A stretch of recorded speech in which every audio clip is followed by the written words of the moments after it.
Hi everybody, welcome. My name is Jaden Milan and today I'm going to be presenting my signature assignment on the von Willebrand disease.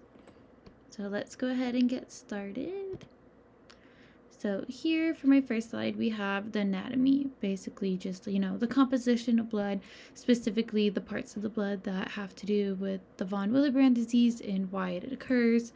So we have the clotting factor proteins, red blood cell, collagen, platelets, and obviously the von Willebrand factor.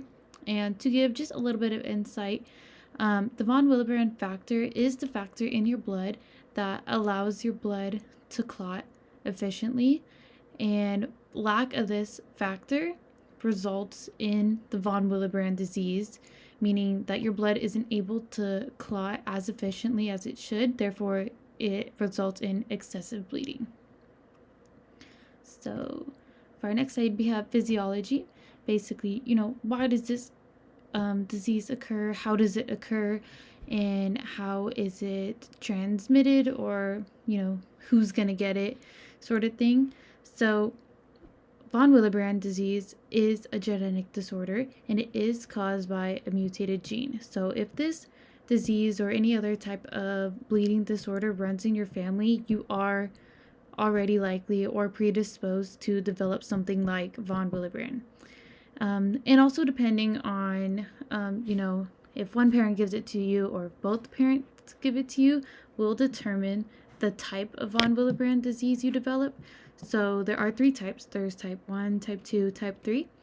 And type 1 and type 2 are pretty much manageable through, certain treatments and regular doctor visits. But type 3 is the most severe and also rarest form of von Willebrand.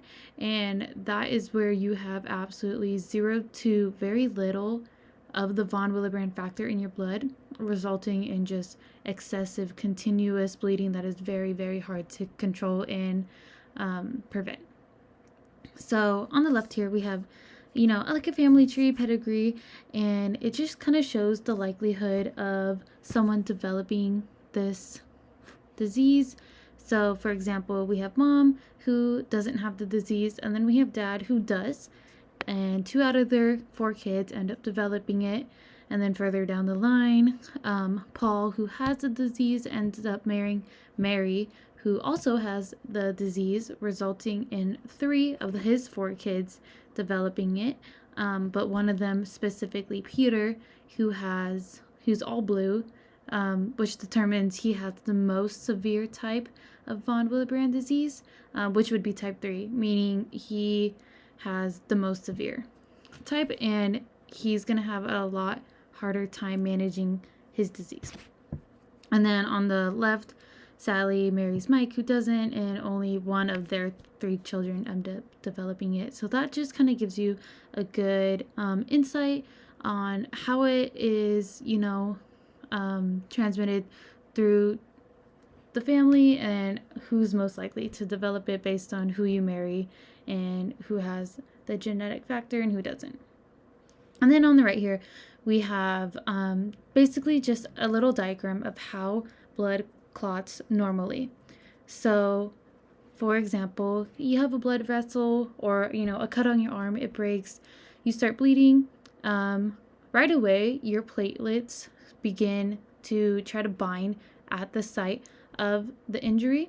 So platelets are typically pretty sticky, and that's why they and that's how they pretty much clot and stop the bleeding. So they stick together and then they go to the site of injury and they form like a little ball, and then they pretty efficiently stop bleeding in a good amount of time, in an efficient amount of time.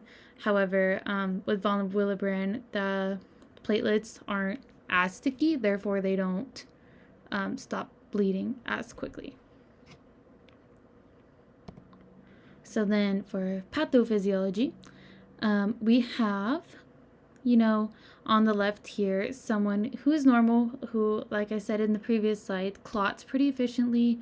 The platelets go to the site of injury, they bind, they stick, and they stop the bleeding. But on the right here, the image where the blood just continues to flow through, that person has the von Willebrand disease, therefore lacks the von Willebrand factor, and therefore their platelets aren't as sticky and don't bind as quickly, and that means they will just continue to bleed and bleed and bleed.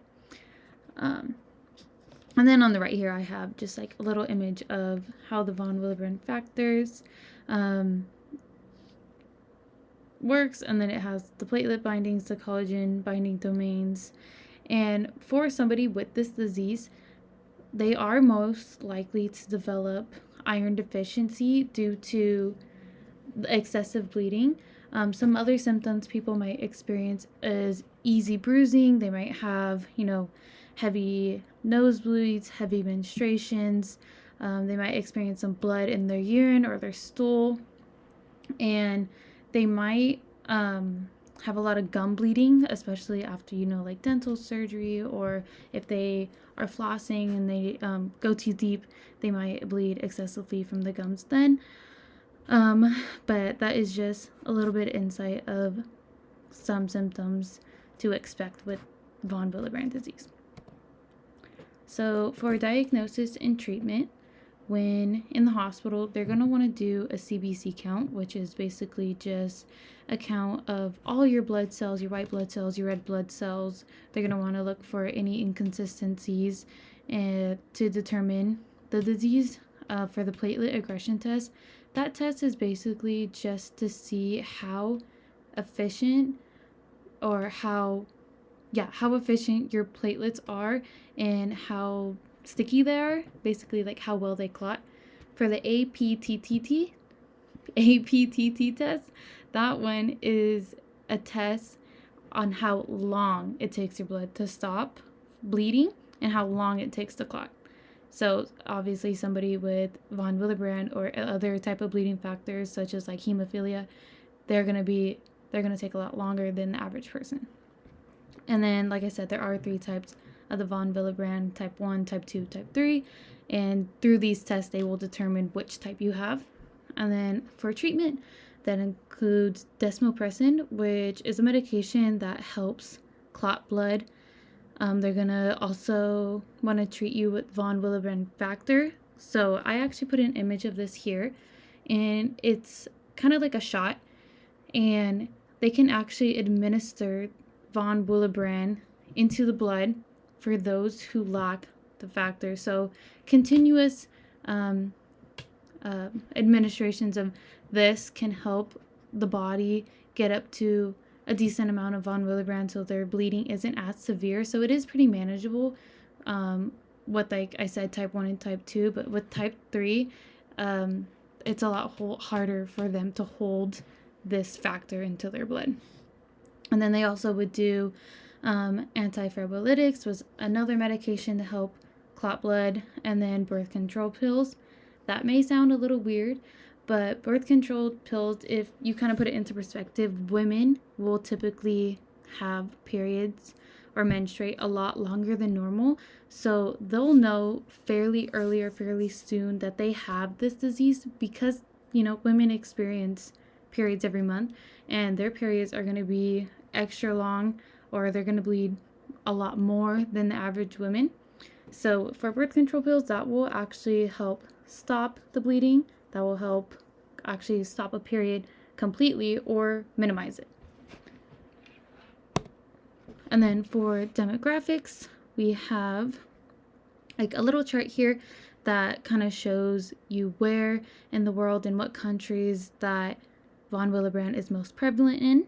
And then it's actually most prevalent in the Caucasian race, which for no specific reason at all, just doing my research, that's what I found. And it's also more prevalent in blood group O. And of course, anyone with family history of the von Willebrand disease or any other bleeding factors, like I had mentioned earlier. And again, women are more likely to experience symptoms than men only because of their periods and how much more often they bleed than men. And unfortunately, this is a lifelong condition. There is no cure because it is genetic. And like I had mentioned earlier, type 1, type 2 are pretty manageable with the proper treatment in regular like infusions and stuff like that.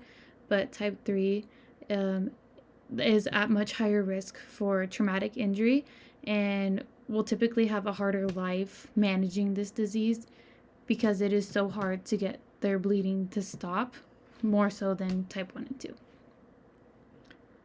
And then here we just have our references. Thank you so much for listening.